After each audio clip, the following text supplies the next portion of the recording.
Hey guys, hope your New Year's is off to a good start.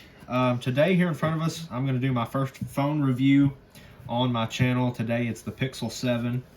Now this phone was released back in 2022, so at this point, it's more than a year old. It was released in October of 2022. But my overall thoughts on this phone is going into 2024, the Pixel 7 is still a very good device, and I think it will be a very good phone for most people for years to come. So I've got some notes here. I'm going to try to follow these as closely as I can. Let's just go over some basic specs here. You know, for the SoC, you have the Tensor G2. You have 8 gigs of RAM. In terms of storage, you can get 128 gigabytes, which is how much I have here on mine, or you can get a 256 gig.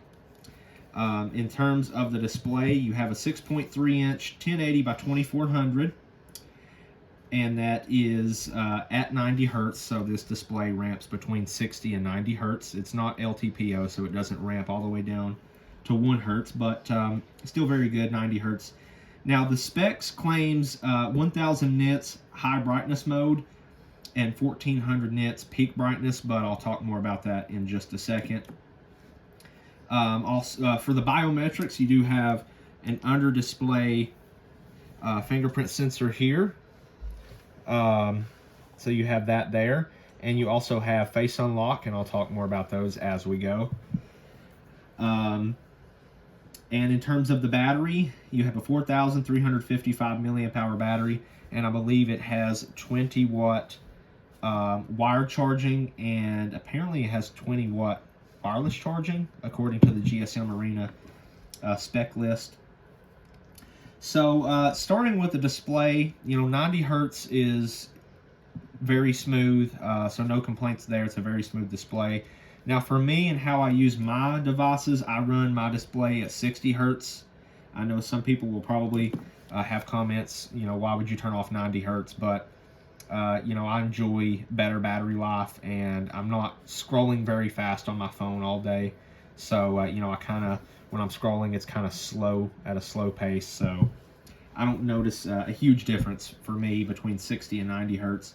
Now, my only complaint about the display, you know, the resolution is fine, the 1080 by 2400, but on a bright day, this phone just does not get very bright, and that's really my only complaint about the display. It's plenty sharp, the colors look good, you know, it's an AMOLED display, so your blacks are true blacks, the colors are nice, it just doesn't get very bright.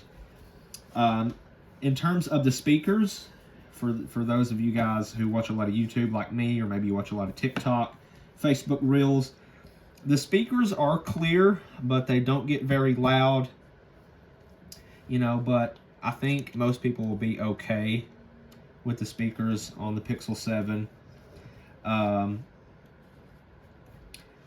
And as far as the fingerprint reader, you know, it does okay here. So if I turn this on, you know, it works most of the time, or all of the time, I should say.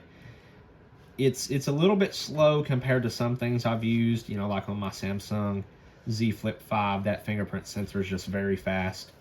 And in terms of the face unlock, you know, it works very good as long as you have good lighting. If you're in a room that is dimly lit, it's not very good at the facial recognition to unlock.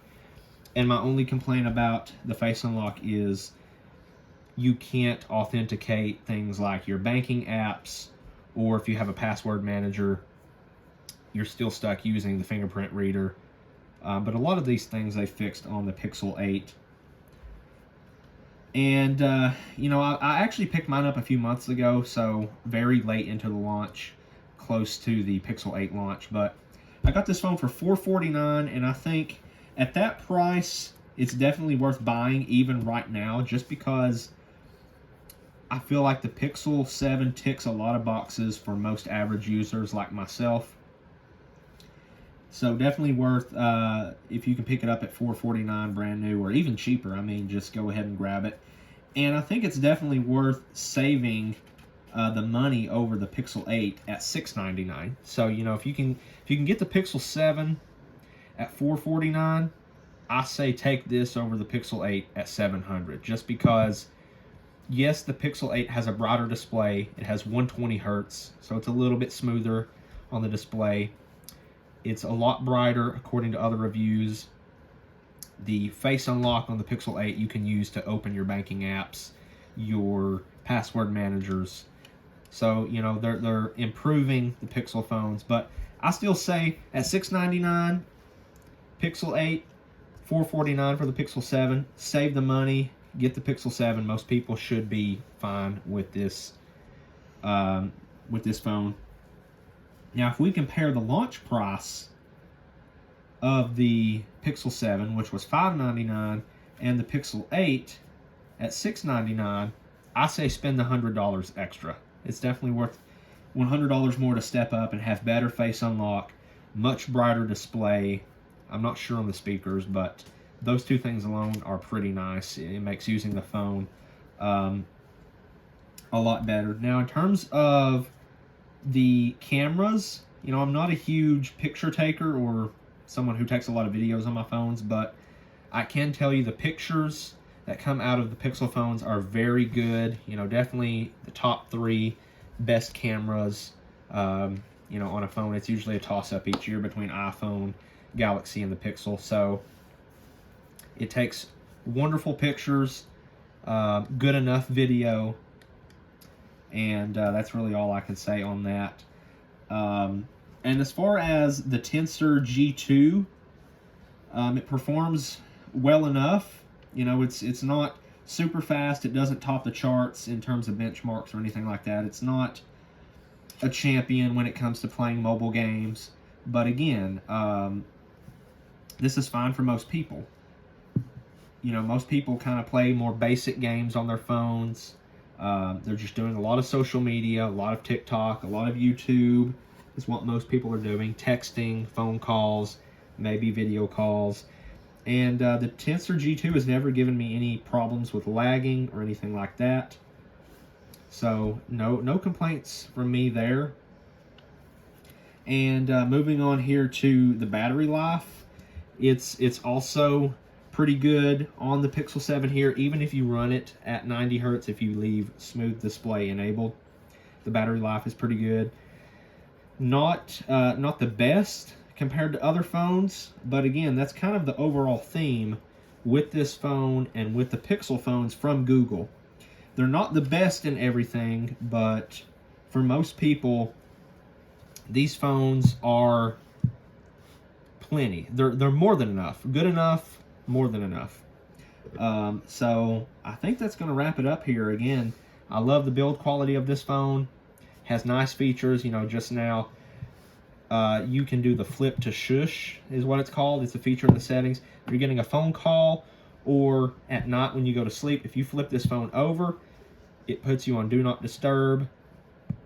It has the on-device voice to typing, which is very fast, and a neat feature is after you're done saying your message, you can say send, and it will send your message. And a big one here, I guess I should not forget before this review is over, is Google has been a little spotty with the updates, which is kind of the whole point of buying a Google Pixel. You want the updates before anyone else, and Google has been pretty hit or miss on that lately. And I'm kind of in the middle on that. I think it's good that they want to take time to make sure the update is good, but it's a bit of a bummer when other devices like Samsung are getting the latest updates before the Pixel, because that's part of the reason people buy the Pixel devices. So hopefully I didn't forget anything. I appreciate you guys watching. Hope your new year is off to a good start, and I'll see you guys in the next video.